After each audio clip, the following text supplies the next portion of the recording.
I don't want any vacation, Natalia scoffed. In fact, I don't want to stay with you all.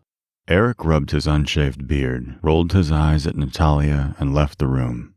My father asked her politely while folding his cuffs, "Your daughter's death was tragic for all of us, but since then you're behaving as if you had something to do with her death.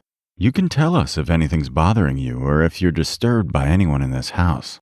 Natalia said unwillingly, "You all are bothering me. You all are my problem." She started crying and rushed towards the stairs, whipping her tears, banging her feet on the wooden stairs, and violently closing the door of her room. Eric said carelessly, "Let's go, Dad. I can't stay here for so long." "Let's go, Casey," Father said with a husky voice. They left the house after saying this, and I did not leave my chair. I looked at the car from the window and said, "I'm staying." Father shouted angrily, "You both are mad. I'm fed up with both of you. I am going. Now do as you like." My father and brother left the house, leaving me and Natalia. I was still sitting at her place and staring at every corner of the house, and Natalia came to see if everyone had left the house or not. She seemed inquired and worried. She was just calm until she saw me sitting in the TV lounge. The moment she saw me, she was stunned. Putting her hand on her forehead, she stood at the same spot for a moment. A drop of a tear sliding from her left cheek fell from the tip of her chin onto the ground. I stood up and calmly said, "I will dine at 10. Natalia's response was careless, and she didn't seem interested in dinner. She scolded me. "You shouldn't have stayed. You shouldn't have stayed." After this, she ran towards her room, and her whispering voice started fading as she went far away from me. I was in the kitchen cooking beefsteaks for Natalia as a treat, and suddenly I heard a scream. I inquired my sister, looking upward from the curling stairs that would lead me to Natalia's room. I was just about to call my sister when Natalia peeked through the stairs and shouted, "Everything's all right."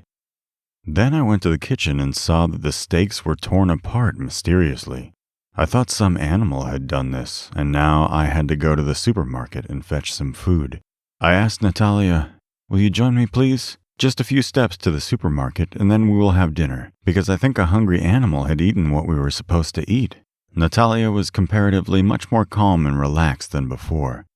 Natalia didn't respond to my question with any expression. She left the house and coldly said, "Let's go."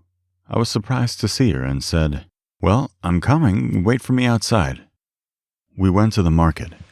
After the grocery, I saw Natalia standing and gazing at the lights at the supermarket as if she had seen them for the first time. I called her from far away. "Grocery's done, Nat. Let's go." Suddenly, I remembered a thing I had to buy from the faraway section of the store. The store was about to close, so I left Natalia with the groceries and went to get the thing. I was walking when I heard someone walking with a heavy sound behind me. I started looking over my shoulder. The farther I got, the heavier the sound got. All of a sudden, I saw a mirror in front of me where I could see a reflection of a dark, shady, crooked figure walking right behind me, and I ran away without grabbing the food. I got frightened and confused. Then I took Natalia and started running. We came home and took our shoes off. We had just entered the house when I heard a crashing sound from Natalia's room. I and Natalia looked at each other and ran upstairs. I opened Natalia's room and saw a heart-wrenching scene. It was Natalia. I could see it in her eyes, lying on the ground, tied up, and her mouth covered with her own shirt. I felt as if the ground slipped under my feet. I looked back above my shoulder and tried to figure out if Natalia was tied up there, then with whom have I been for a long time? But there was no one behind me. Then I heard those steps again moving down the stairs, with a louder intensity and some crooked splashing. I rushed towards Natalia, this time the real one. Tears had burned Natalia's eyes and her lips were trembling with fear. I freed Natalia and opened the cloth holding her mouth. Her cheeks were wet with tears and she was astonished. She said, "You will get me killed. Now she won't leave me. She killed my daughter. Now she'll kill me. I won't survive now." Then I asked her, "Who is she? Tell me. I will take care of it. We will fight." But the footsteps started getting louder and louder.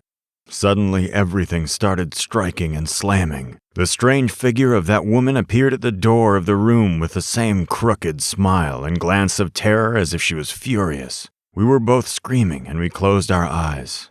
All of a sudden, Natalia flew and smashed the wall and fainted. The crooked woman grabbed my leg and dragged me to the jungle, where the daughter of Natalia was found dead mysteriously. I was being dragged and I saw Natalia looking at me from the window and smiling like a maniac. I shouted, "Natalia, help me!" And the crooked woman, together with her shabby and nasty voice, said, "Natalia is dead. That's my daughter who's living inside her. As I killed Natalia's daughter, now I have to kill you to keep my daughter alive." All of a sudden, my father and brother came to meet us, and they saw this tragic scene happening. The crooked woman saw a car approaching and vanished in the air. The light of the car kept her away, and we went to take Natalia back and leave the town. But we couldn't find her. She disappeared. We all left the town without her and looked for her for a long time, but nothing related to her was found. Natalia was last seen on her daughter's grave by someone visiting the graveyard in the jungle. She was in an unfortunate state with torn clothes. And then she was never seen again after that. Thank you for watching. Make sure to like, comment, and subscribe for more crime and horror stories.